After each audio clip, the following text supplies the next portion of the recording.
What's wrong with our society? People ask this question every day, and you've probably asked it yourself, but it seems to go unanswered every time it's asked. Or at least if there is an answer, it's not a very good one.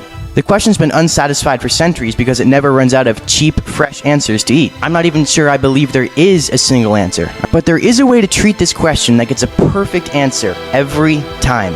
And that's what I want to talk about today. What's doing the most harm to our society? And I believe I've answered that question, and, this is the good part, have a 100% guarantee to fix it. Imagine this. A young man and a young woman go out to eat. After they finish ordering, they both decide to go on their phones and do a little checkup. It isn't out of malice or ignorance, but they do the checkup all the same, and they get sucked in, like phones are designed to do. And soon they are swiping away seconds of time they would rather use for connection with a person right next to them who also wants that exact same connection. And before they know what's really going on, they're right next to each other, but miles apart. So once again, we're caught at a need for a diagnosis. What went wrong?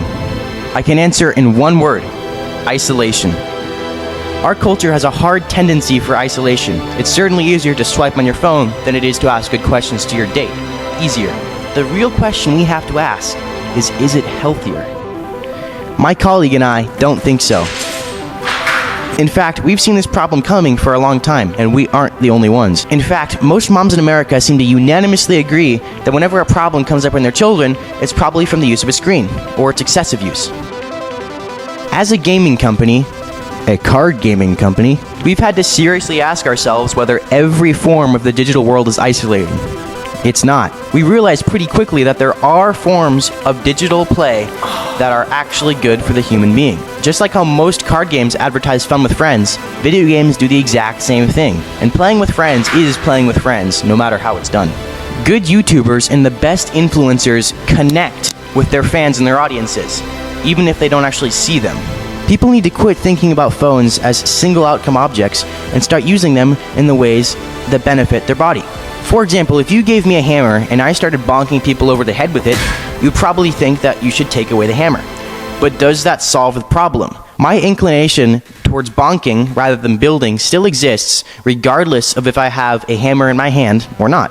We need to think about our phones like this. Instead of revoking and re-granting phone privileges, learn how to address the actual problem. Are video games bad? No. Is excessive gore bad? Yes. Is social media bad? No. Is lust and mindlessness bad? Yes. Are phones bad? No. But is isolation bad? Yes. We're no tech haters here. I don't grumble and cuss whenever I see a tablet. But what I do manage to do is think that we are depending on technology rather than technology depending on us. Technology is an incredible feat, but so is nature, so is family, so are card games.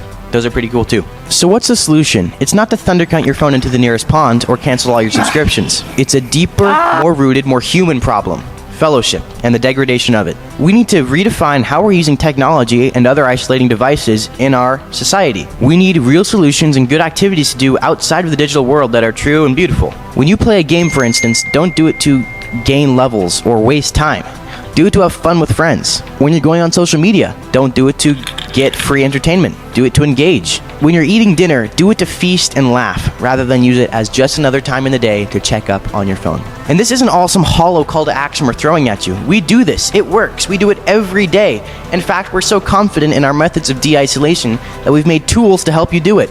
It's called the fart of war. It's the heartbeat of our card game. Everybody wants fellowship, and we're your outfitter. See there, I told you how to answer the question. There's your 100% guarantee.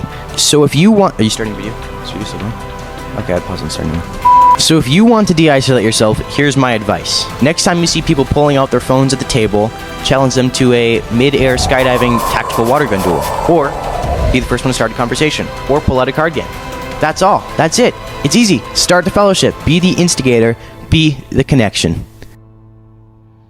Thank you guys for watching. If you want some healthy fellowship, you can head over to our description and check out our card game, or just go to fartofwar.com.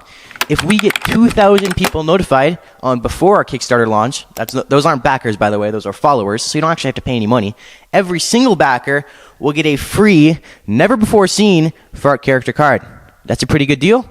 Go check out fartofwar.com. Pretty good deal, yeah. All right.